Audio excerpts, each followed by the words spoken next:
எப்படி தெரியும்? என்னோ தின் கலக்குன்றது. உலகத்துல ஒருத்தர் பொய் சொன்னான்னு வச்சுக்கோ, நான் அத்தை சாதிச்சுட்டேன் இத்தை சாதிச்சுட்டேன் அப்படின்னு ஒரு சொல்றான்.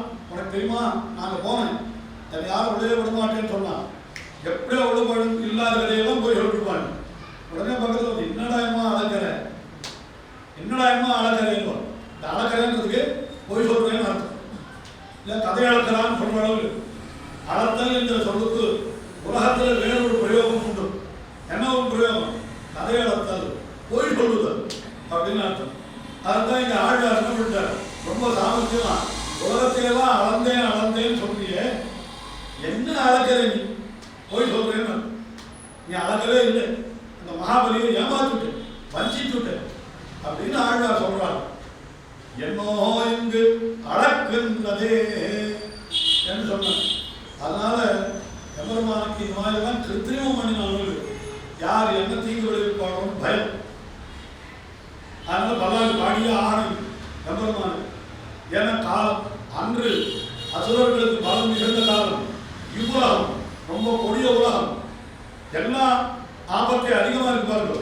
போராத பிறகு ராமாவதாரத்தில் எம்பெருமான் ஏதோ காரியங்கள் பண்ணினான்னா அதை கொஞ்சம் ரொம்ப ஜாக்கிரதையாக தான் காரியங்கள் பண்ணினான். அதனால எதுவும் அங்கே கிருத்திரிமம்னு எதுவும், கிருத்திரிமம்னா என்ன, ஃப்ராடுன்னு சொல்றேன். அதான் வேற ஒன்றும், கிருத்திரிமம்னா ஃப்ராடு. ராமநாவதாரத்தில் எம்பெருமான் கொஞ்சம் ஃப்ராடு தான் பண்ணினான். என்ன காரணம்னா அந்த மாதிரி பண்ணினாத்தான் அவனை வெல்ல முடியும். அதெல்லாம் நீங்கள் அது மாதிரி பகவான் வந்து தப்பு பண்ணினான்னு சொல்லலாமான்னு கேட்கக்கூடாது. என்ன சொல்றாங்க, முள்ளாலத்தான் எடுக்கணும்னு சொல்றாங்க. அது மாதிரி இப்படிப்பட்ட அசுரர்களை வஞ்சிப்பதற்கு அவன் அப்படியெல்லாம் வச்சுட்டு இருக்கு. இதெல்லாம் தனியாக விவரிக்க வேண்டிய விஷயங்கள். அதனால அங்க கிருத்திரிமம் பண்ணினாக்கா ஆபத்து அதிகம் எம்பெருமான. அதனால என்ன பண்ணினாலும் அன்று இவ்வுலகம் அளந்தாய், அளந்தாய்ன்னு சொல்றதே ஒரு பயமா இருக்கு. என்ன அளந்தான், அடிபோத்தி அந்த திருவடிகளுக்கு பல்லாண்டு. அந்த சமயத்தில் என்ன ஆச்சு, ஒத்தருமே அவனுக்கு மங்களாசாசனம் பண்ணுறதுக்கு தைரியம் வரல. என்ன காரணம் பாருங்கள், மகாபலி இளவோடே போனான், சுக்கரன் கண்ணிழந்தே என்று போனான், நமச்சி வானிலே போனான், இந்திரன் ராஜ்யத்தை பெற்றோம் என்று சொல்லாமல் கொள்ளாமல் போனான். எல்லாரும் ஒவ்வொருத்தரும் ஓடி போயிட்டான், ஒருத்தருமே மங்களாசாசனம் பண்ணல.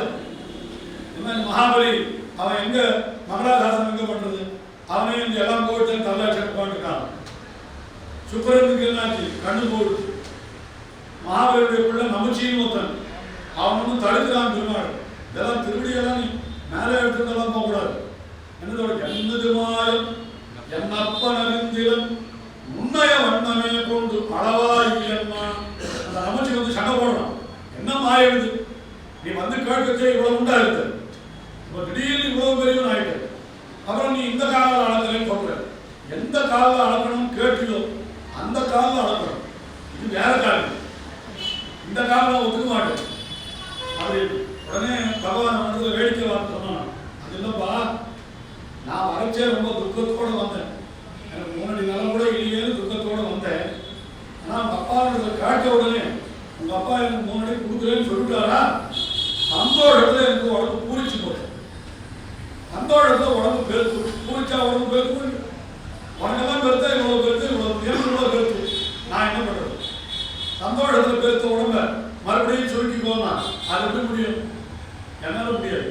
நீ கூட சின்ன குழந்தைய வச்சு இவ்வளோன்னு இருந்த, இன்னைக்கு இவ்வளோ பெரியவனா இருக்கு, வேணா அந்த உடவை எடுத்துக்கோ, மறுபடியும் குழந்தை உடவை எடுத்துக்கோ, உன்னால் சொல்ல முடியுமா, அதெல்லாம் முடியாது அப்படின்னு வேடிக்கை வார்த்தை போனான். விடமாட்டேன். அந்த மேலே திருவடி என்ன பண்ணினான், மேலே போக விட்டாமல் கெட்டியாக பிடிச்சுட்டான் யார், இந்த நமச்சின்றோம். உடனே எம்பெருமான் என்ன பண்ணான், இந்த திருவடியே ஒரு சுழட்டினான்.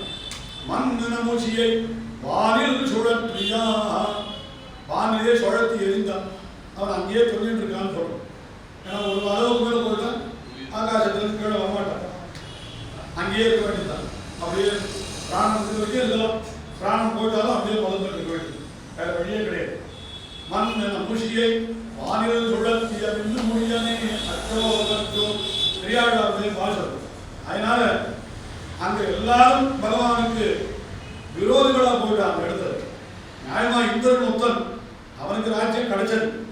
உடனே பரவாயில்ல, நமக்கு ராஜ்யம் கிடைச்சதே வந்து ஒரு தேங்க்ஸாவது சொல்லியிருக்கணும் பெருமாள். ராஜ்யம் கிடைச்சவனா அவன் போயிட்டு அவ்வளோதான், நன்றி கெட்ட ஜனம். அதனால இவன் என்ன பண்றான், அன்னைக்கு இருந்து ஒத்துர மங்களாசாசனம் பண்ணாத குறை தீர இன்று யாம் வந்தோமிரங்கு, இன்னைக்கு நாங்கள் உனக்கு மங்களாசாசனம் பண்ணுகிறோம். எப்படியோ நடந்த சரித்திரத்துக்கு இன்னைக்கு என்ன மங்களாசாசனம் அப்படின்னா இதுதான் இவருடைய தன்மைன்னு சொல்றது. ஏதோ முன்னால் நடந்த நிகழ்ச்சியை பிற்காலத்தில் நினைச்சுட்டா கூட அப்படியே வயிறு கலங்கர் தான் இருப்பாரு. அதுக்கு இதே திருட்டாந்தம் தான், ஒரு தாயாருடைய திருட்டாந்தம் தான். தாய்மார்னா எவ்வளோ வருஷத்தையா சொல்லியிருக்கா பாருங்க வியாக்கியானத்தில். நம்ம பெண்களை ஒருத்தரும் மதிக்கல விதிக்கலன்னு எல்லாரும் பேசுகிறாள் பாருங்க, வியாக்கியானத்தில் காட்டும். ஏன்னா ஒரு தாய்க்கு ஒரு அருமையான பிள்ளை, சின்ன குழந்தையா 4 வயசு 5 வயசு இருந்துச்சு, பெருமை உதாரணம் தான். தெருவில் அழைச்சிட்டு போகிறான், போகிறபோது திடீர்னு கையை உதறிட்டு அந்த குழந்தை நடுவோடு போயிடுது. அப்போ ஏதோ ஒரு பெரிய வாகனமே வருது, லாரியே வருதுன்னு வச்சுக்கோங்க. ஒரு நிமிஷம் பிராணமே போயிடுது, என்ன ஆகுமோன்னு தெரியும். ஏன்னா ஒரு கிணத்துல நடக்குது. இது அத்தனையும் இதெல்லாம் நிதானமாக உடனே சினிமாவில் ரோபோ சொல்ல காமிக்கலாமே தவிர நினைக்க சொல்லச்சு சொல்லி முடிக்கிறதுக்குள்ள காரியம் முடிஞ்சு போடும். ஆனால் நல்ல வேலை என்னாச்சு, அந்த வண்டிக்காரன் பார்த்தான், பிரேக் போட்டான், இந்த குழந்தை இந்த லாரி அடியிலே கொடுத்துது, கொஞ்சமே ஆகலை. ஓடி போய் தாயார் அப்படியே அனைத்து கொள்கிறாள், குலுக்கி குலுக்கி அழகும். ஒரு கணை ஏமாந்துட்டேன், அந்த குழந்தை நானே போயிருக்குவேன் என்று நினைத்து அந்த ஒரு கிணத்துல அந்த தாயாருக்கு ஏற்பட்ட ஒரு பயம் இருக்கு, அப்படியே அடிவயிறு கலந்ததுன்னு சொல்றாங்க. சில பேர் இன்னும் மயக்கம் போட்டு மூர்ச்சியாகவே ஊட்டுவோம், ஏன் அந்த மாதிரிலாம் நடக்காது. அது ஆச்சரியம் இல்லை. அவன் 25 வயசு ஆன பிற்பாடு ஒரு நாள் சொல்லுவான், அடே நீ 5 வயசாகிச்சு ஒரு நாள் நீ ஓடி போட்ட எதிர்த்து ஒரு லாரி வந்தது, இப்ப நினைச்சா கூட எனக்கு பகீர் இருந்தது. இப்ப நினைச்சா அது 25 லாரி என்னைக்கோ முடிஞ்சு என்னைக்கோ வந்து வளர்ந்து படித்து எல்லாம் முடிச்சு கல்யாணம் கூட ஆயிடுச்சு. அப்படி இருக்கிறவங்க பார்த்து இன்னைக்கு அந்த நிகழ்ச்சியை நான் மனதிலே நினைத்தால் என்னுடைய அடிவயிறு கலங்குகிறது என்று தாயார் சொல்கிறாள் என்று சொன்னால் அதுதான் சரி. அதுபோல என்னைக்கோ எம்பெருமானுக்கு நடந்த நிகழ்ச்சி அதை இப்பொழுது நினைத்துக் கொண்டாலும் இவர்களுக்கு என்ன ஆகுது, அப்படியே அடிவயிறு கலங்குகிறது. அதைத்தான் இந்த பாரதத்தில் என்ன சொல்றாங்க, அன்று இவ்வுலக வளர்ந்தாய் இன்று யாம் வந்தோம். இந்தியா வந்தோம்னா இன்னைக்கு நாங்கள் வந்திருக்கிறோம் என்று சொல்றாங்க. சரி, இருந்தாலும் அந்த அவதாரத்தில் அவ்வளவு பயப்பட வேண்டியது. ஏனென்றால் அந்த அவதாரத்தில் பரத்துவம் பொலியன் என்ற அவதாரம் எம்பெருமான் தன்னை திரிக்கிரமாக காட்டிக்கொண்ட அவதாரம். அதில் அவனுக்கு யாரும் எந்த தீங்கும் விளைவிக்க முடியாது. ரெண்டாவது, அந்த அவதாரத்தில் அவனுக்கு பல்லாண்டு பாடாதவா ஒருத்தருமே பாடலைன்னு சொல்ல முடியாது. ஜாம்பவன் மகாராஜன்றவர் அப்பா அவனுக்கு மங்களாசாசனம் பண்ணியிருக்காருன்னு புராணம் சொல்றது. என்ன சொல்றாரு, அவர் திரிவிக்கிரமன் உலகத்துக்கு பொழுது அவனை ஜாம்பவான் பிரதட்சணம் பண்ணினான். எவ்வளவு சக்தி இருக்கணும் பாருங்க. அவனுடைய திருவடியே உலகம் கூட வியாபிப்பு சொன்னா அந்த மொத்த திருவடியே ஜாம்பவான் பிரதட்சணம் பண்ணினான். அவனுக்கு மங்களாசாசனம் பண்ணினான். இன்னும் நிறைய இருக்கு. ஆழியழ சங்கந்தல்மழ திசை வாழியழ கண்டம் பாடுமழ என்று எம்பெருமான் உலகத்தையெல்லாம் அளந்த காலத்தில் இன்னைக்கு எல்லாரும் பல்லாண்டு பாடியிருக்கு. ஆனால் அடுத்த அவதாரத்தை நினைத்தால் பயம் இன்னும் அதிகமாயிடும். என்னன்னு கேட்டா, அடுத்த அவதாரம் எதுன்னா ராமாவதாரம். ஏன் ராமாவதாரத்தில் பயம் அப்படின்னா, திரிவிக்ரமாவதாரத்தில் அவன் பிறக்கிற பொழுதே அதித்தி தேவர்களுடைய தகப்பனாருடைய பிள்ளையா பிறந்தார். ஆனால் இங்கே பிறக்கிற பொழுதே ஒரு மனிதனுக்கு பிள்ளையாக பிறந்தார். தசரதனுடைய பிள்ளை கடைசி வரைக்கும் தன்னுடைய மனுஷத்தன்மையை தவிர வேறு எதையுமே ராமபிரான் காட்டணும். இந்த மரத்துவம்ங்கிறத அப்படியே கைட்டி வச்சு கொண்டாரு. உண்டாயில யோசனை பண்ணி பாருங்க. திரிவிக்ரமாவதாரத்தில் பரத்துவம் காட்டினான். கிருஷ்ணாவதாரத்தில் அந்த கட்டுப்பாடே கிடையாது. திடீர்னு வந்துட்டு சக்கராயுதத்தை எடுப்பன், திடீர்னு கோவர்தன மலை எடுத்து உடையார் பிடிப்பன், திடீர்னு பாம்பின் மேலே ஆடுவன். அதாவது சௌலபியத்தை காட்டுற அதே சமயத்தில் தன்னுடைய அகிலதரவனா சாமர்த்தியம் என்கிற சக்தியும் சேர்த்து காட்டிட்டு வருது. ஆனால் ராமாவதாரத்தில் அந்த மாதிரி அதிமானுஷமான காரியம்னு சொல்லுவார். அதிமானுஷமான காரியம் என்றால் மனித இடத்திலையும் தன்னை மனிதன் மனிதன் மனிதன் என அப்படியே காட்டிக் கொண்டு வந்தார். ஆனால் அப்படிப்பட்ட மனித தன்மையிலே உள்ள பகவான் ஒரு ராட்சசன் முன்னால் போய் நின்றான். ஆபத்து அதிகமா இல்லையா? யோசனை பண்ணி பாருங்க. திருவிக்ரமாவதாரத்தை விட அதிகமான ஆபத்து எங்கே இருக்கா? ராமாவதாரத்தில்.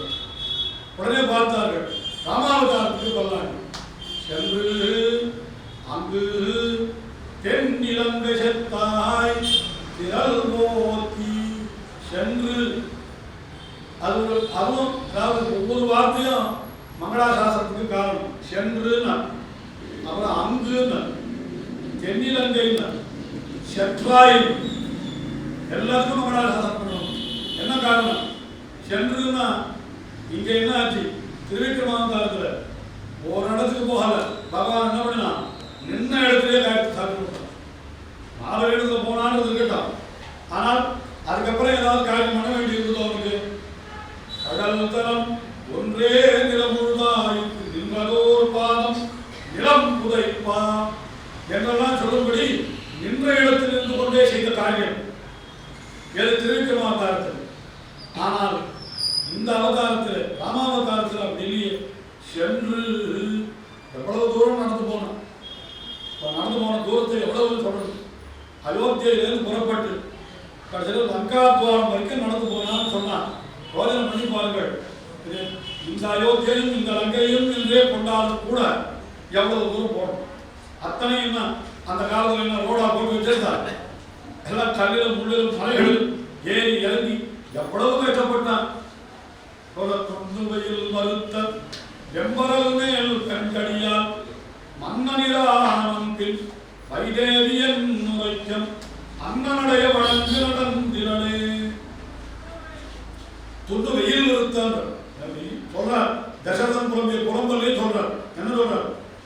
வெப்பாயேங்க முருகேட்டு இரு நிலத்த வேண்டாதே விரைந்து வெற்றி மைவாய கடிவொழிந்து தேரொழிந்து மாபொழிந்து வனமே மேவி எவ்வாறு நடந்தனை எம்மி ராமாவோ. எப்படிதான் நடந்தாய்? எப்படிதான் நடந்தாய்? உனக்கு கால் வலிக்கலையா? கல்ல குத்துமே என்று எல்லாரும் வருத்தப்பட்டார். அப்படி சென்று அதுக்கப்புறம் அங்குன்னா எது? அந்த லங்கை. இந்த லங்கை எப்படிப்பட்ட லங்கைன்னு அடுத்தது சொல்றார். தென்னிலங்கைன்னு. தென்னிலங்கைன்னா நான் கட்டளைப்பட்ட லங்கைன்னு வியாக்கியானம் பண்றேன். தென்னிலங்கைன்னா நான் நல்ல கட்டும் தாவரமாக இருக்கிற லங்கை. அதாவது சாதாரண ஒரு நகரம்னா அதுக்கு 3 விதமான அரண்கள் அமைப்பார்கள் அந்த காலத்தில். முதல்ல என்ன பண்ணுவோம்னா வெளியில் ஒரு அகழி வைப்போம். அகழினா ஜலம் நினச்சி வச்சிருப்போம். அதில் வந்து முதலெல்லாம் விட்டு வச்சிருப்போம். அதை தாண்டி தான் யாராக இருந்தாலும் வரணும். இதை கூட நீங்கள் போனீங்களானால் இந்த கோட்டை கோயில். கோட்டைன்னா இது நம்முடைய அரசாங்கம் நடத்துகிறாரு செஞ்சாச்சு ஃபோர்ட். அங்கே போனீங்கன்னா வெளியில் அகழி இருக்கும். இப்போ நீங்கள் பார்க்கலாம் அதில் ஜலத்தை நினச்சி வச்சுருப்போம். அதில் முதலையெல்லாம் முதலும் யாரும் அது உள்ள இறங்கினாலும் முதல்ல சாப்பிடும். மேலே போகவே முடியாது.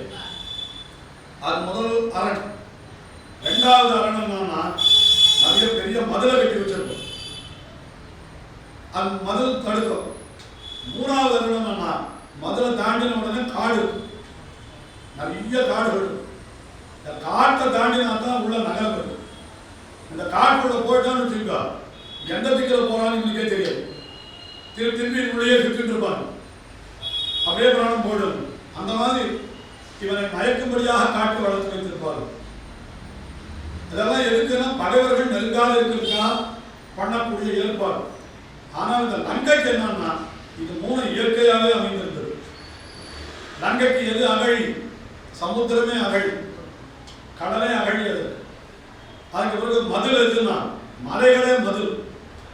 மலைகளை தாண்டினா தான் உள்ள போக முடியும். அதுதான் மதுளை இருக்கு. மலையை தாண்டினா அடுத்தது இயற்கையான காடுகள், பன்னிக்காடு, அது இது சொல்றாங்க, நிறைய காடுகள். அதனால அது இந்த காலத்திலே எப்படின்னா ராமாயண காலத்தில் எப்படி இருந்திருக்க பாருங்க. தென்னிலங்கை அதுலேயும் அங்கு என்ன அர்த்தம் காட்டுறாருன்னா எதிரிகளை தான் இருக்கிற இடத்திற்கு வரவழைத்து யுத்தம் பண்ணினால் இவனுக்கு கொஞ்சம் பலம் அதிகமாகும். எதிரிகள் இருக்கிற இடத்துல போய் இவன் யுத்தம் பண்ணினா இவனுக்கு பலம் பரவும். பலகத்தில் முதல் புலியை அதனுடைய கோயிலை சந்திக்கிறான் போலே ராவணனை அவன் இருப்பிடத்திலே போய் யுத்தம் பண்ணி அழித்தான் சொல்ற போதும் எவ்வளவு ஆபத்து அதிகம். நம்ம கூட சொல்லலையா, ஹோம் கிரவுண்டு ஃபாரின் கிரவுண்டு இந்த வார்த்தை தான் சொல்லுவோம். ஹோம் கிரவுண்டுனா ஈஸியாக ஜெயிச்சுடுவாரு. ஏன்னா அந்த கிரவுண்டில் எந்த இடத்துல என்ன இருக்குதுன்னு இவாளுக்கு தெரியும். இதே ஃபாரின் கிரவுண்டுனா அந்த இடத்துல எந்த இடத்துல என்ன இருக்குதுன்னு இவாளுக்கு தெரியும். அவன் தான் ஜெயிப்பான். இப்போ ராமனுக்கு லங்கைங்கிறது ஃபாரின் கிரவுண்டு தானே, அவனுக்கு என்ன தெரியும் பாவம். ஆனால் அங்க போய் அவனோட யுத்தம் பண்ணி அவனை அழித்தான். அங்கு தென்னிலங்கை, அதுக்கு மேலே இன்னொன்று செற்றாய். செற்றாயனால் அழித்தாய் இருந்தது. அழித்தாய்னால் அது கூட பயமா இருக்கும். என்ன காரணம்? அழித்துட்டான்னா இன்னும் அவனை சேர்ந்தவாடலாம் எங்கள் தலைவரை கொன்று விட்டான் என்ன பண்றான், கோபித்துக் கொண்டு பழித்துக்கு வருகிறார் என்று பார்க்கிற பொழுது எல்லாம் பயஸ்தானம் ஆகிறது. உடனே என்ன பண்றார், அதுக்கு பல்லாண்டு உனக்கு ஒரு முறை வரக்கூடாது. நீ ராமாவதாரத்தில் அந்த ராவணனை போய் அழித்தாயே, அப்பொழுது உனக்கு ஆபத்து வர இருந்தது. அந்த ஆபத்துக்கெல்லாம் இப்பொழுது நாங்கள் பல்லாண்டு பாடுகிறோம். என்ன ஆச்சரியம் பாருங்க. என்னைக்கோ நடந்த விருத்தாந்தத்தை நீ நினைச்சுக்கிறாள். இது என்ன வேடிக்கை. என்னால் அதுதான் மனசுல இருக்கிற பரிவு. சங்கங்கு தென்னிலங்க செத்தாய் திரள் போத்தி என்று ராமாவதாரத்துக்கு மங்களாசாசனம் பண்ணினார். ஆனால் கொஞ்சம் ஆராய்ச்சி பண்ணி பார்த்தா ராமாவதாரத்தில் நிறைய மங்களாசாசனம் இருக்கு. ராமாயணன்றது முழுக்க முழுக்க மங்களாசாசன பிரபந்தம்னே சொல்லணும். எத்தனை இடத்துல ராமனுக்கு எத்தனை பேர் மங்களாசாசனம் பண்ணிட்டே இருந்தா தெரியுமா. பொட்ட இடம்லாம் ராமனுக்கு எல்லாரும் மங்களாசாசனம் பண்ணிருக்கு. ஜட்டாயு மகாராஜர் பண்ணினார், தண்டகாரண்ய வாசிகளான ரிஷிகள் பண்ணினார்கள், விராட்டி பண்ணினார், கௌசல்ய பண்ணினார் என்று நிறைய சொல்ற மங்களாசாசனம் இருந்துட்டு. அதனால அதை கூட கொஞ்சம் விட்டுடலாம். அடுத்த அவதாரம் இருக்கு, அது என்ன கிருஷ்ணாவதாரம். அதை நினைத்தால் இன்னும் அதிகமாக வருது. என்ன காரணம்னா ராமாவதாரத்தில் வந்த விரோதி யார் என்று தெரிந்து கொள்ளும்படியாக நேரே வந்தது. ராவணன் தான் விரோதின்றது கண்ணனால தெரியாது. ஆனா கிருஷ்ணாவதாரத்தில் என்னன்னா வந்த விரோதிகள் அத்தனை பேரும் மறைஞ்சி வரும். ஒருத்தர் கூட நேர்ந்து வரது. பூசனையோ சகடாசுரனோ வத்சாசுரனோ கபித்தாசுரனோ யாராவது ஒரே ஒரு ஆள் இவன் விரோதி இந்த கொல்லணுன்றதுக்கு தெரிந்து கொள்ள முடியாது முதலியே வந்தாலும் இவன் தான் கண்டுபிடிக்க வேண்டி இருந்தது தவிர அது இன்னும் ஆபத்து அதிகம் தானே. அது ஒரு விஷயம். ரெண்டாவது என்னன்னா ராமபிரான் போய் ராவணனை வதம் பண்ணினான்னு சொல்றாரு. அது என்ன வயசு அப்படின்னு கணக்கு பண்ணி பார்த்தா ராமபிரானுக்கு கிட்டத்தட்ட 24, 14, 38 வயசு. காட்டுக்கு புறப்பட்ட போது அவனுக்கு 24 வயசு. ராவண வதம் 14 வருஷம் கழிச்சு நடக்காது. அப்போ 38 வயசு. 38 வயசுன்றது ஒரு மாதிரி வாலிபம் தலையெடுத்த வயசு. வாலிபம் இன்னும் முடியல. நல்ல வாலிபத்தினுடைய நடுப்பகுதின்னு சொல்லலாம். அப்படிப்பட்ட வயசுல அந்த ராவணனை அழித்தான். ஆனால் இவன் இருக்கானே யாரு, கண்ணன், அவன் விரோதிகளை அழித்தது எந்த வயசுல இருக்கு, வயசா எந்த மாசத்துல இருக்கு. ஒன்றை சகடமுதைத்தாய் புகழ் போத்தி. ஒன்றை சகடமுதைத்தாய். சகடாசுரன் ஒருத்தவன் தான், அவனை அழித்தான் கண். சகடம்னு சொல்றோம். இப்போ சகடமுதைத்தான்னு அர்த்தம். வண்டியில ஒரு அசுரன் ஆவேசித்தான் அவன் அழித்தான். அது எந்த வயசுல நடந்ததுன்னு கேட்கிறார். நமக்கு ஆழ்வார் என்ன பண்ணிட்டாருன்னா அது 7 மாசத்துலன்னு சொல்லிட்டாரு. அவர் பட்டமா சொல்லிட்டார். ஈடும் வலியுடைய என் நம்பி பிறந்த 7 திங்கள் ஏடவர் கண்ணீனானை வளர்த்தி யமுன நீராட போனேன். என்ன பண்ணாலும் யமுனையில நீராடுறதுக்காக போனாலும் யசோதை. அப்ப என்ன பண்ணா கண்ணனை ஒரு வண்டியினுடைய அடியில தொக்கம் கட்டி விட்டுட்டு போனான். இந்த யானை கட்டுறதுன்றாள். ஆனா அந்த வண்டியில ஒரு அசுரன் ஆவேசித்தார். பாருங்கள், தாயே இவனுக்கு இது ரட்சகம்னு நினைத்து வைத்த ஒரு வண்டி. அந்த வண்டியில ஒரு அசுரன் ஆவேசித்தார். யாராவது எதிர்பார்க்க முடியுமா? கடைசியில் என்ன பண்ணா தன்னுடைய காலை சேடம் திருமருமாறுவன் கிடந்து திருவடியால் மலைபோல் ஓடும் சகடத்தை சாடிய பின்னை என்று சொல்லும்படியாக தன்னுடைய திருவடிகளாலே அந்த சகடத்தை உதைத்தான். நல்ல வேலை உதைத்த வேகத்தில் சகடம் அந்த பக்கம் போய் விழுது. ஒருத்தர் மேலே போய் இவன் மேலேயே விழுந்திருக்கான். என்ன ஆகுது? இவன் பயப்படுறான். ஒன்றா சகடம் உதைத்தாய் புகழ் போத்தி, சகடம் பொன்றி விழும்படியா அது உதைத்தாய் புகழ். என்ன புகழ்? தாயும் உதவாத திசையிலே தன்னை தானே ரட்சித்துக் கொண்ட புகழ். தாய் கூட அப்போ பக்கத்தில் இல்லை, அவனும் பிடிக்க போயிட்டான். ஏதாவது ஒரு ஆபத்துனா எழுந்து ஓடி கூட வர முடியாது. ஏன் வர முடியாதுன்னா பால் முடிச்செடுத்துக்கிட்டே எப்படி வருது? வஸ்திரத்தை அணிந்து கொண்டு காரியத்தை முடிச்செடுத்து தானே வரணும். அந்த சமயத்தில் பெரிய ஆபத்து. சகடம் ஒன்ற உதைத்தாய் புகழ்வோத்தி. இங்க இந்த சகடாசுரனை கண்ணன் அழித்தான்னு சொன்னாரு. எத்தனாவது வயசுலன்னு கேட்டான். எத்தனாவது வயசுலையா? எத்தனாவது மாசத்துல கேட்டும். இன்னும் பார்த்த பெரியார்கள் அவர் 7 வயசுல கூட சொல்லல, 7 மாசத்துல கூட சொல்லல. அவர் என்ன சொல்லிட்டார் தெரியுமோ? நாள்களோர் 4-5 திங்களளவிலே தாழை நிறுத்து சகடத்தை சாடி. 4-5 திங்கள் அளவிலே என்ன சுவாமி 4-5 திங்கள் சொன்னார் என்று கேட்டுக்கொண்டார்கள் ஆச்சாரியர். இல்லை பெரியாழ்வார் ரொம்ப மங்களாசாசனம். ஐயோ கண்ணனுக்கு யாரும் எந்த கண்ணிச்சிலும் பட்டுவிடக்கூடாதுன்னு கண்ணனுக்கு ரொம்ப பரிவு கொண்டவர். அதனால 4-5 சொன்னார். புரியலையே 4-5 சொல்றதுக்கு பரிவுக்கு என்ன சம்பந்தம் அப்படின்னா, இல்லை கண்ணன் ரொம்ப சின்ன பருவத்திலேயே இந்த காரியத்தை பண்ணினான்னு சொன்னா, அட இவ்வளவு சின்ன வயசுலேயே இது பண்றது அப்படின்னு யாராவது திருட்டி போட்டுட்டாங்கன்னா அந்த குழந்தை கூட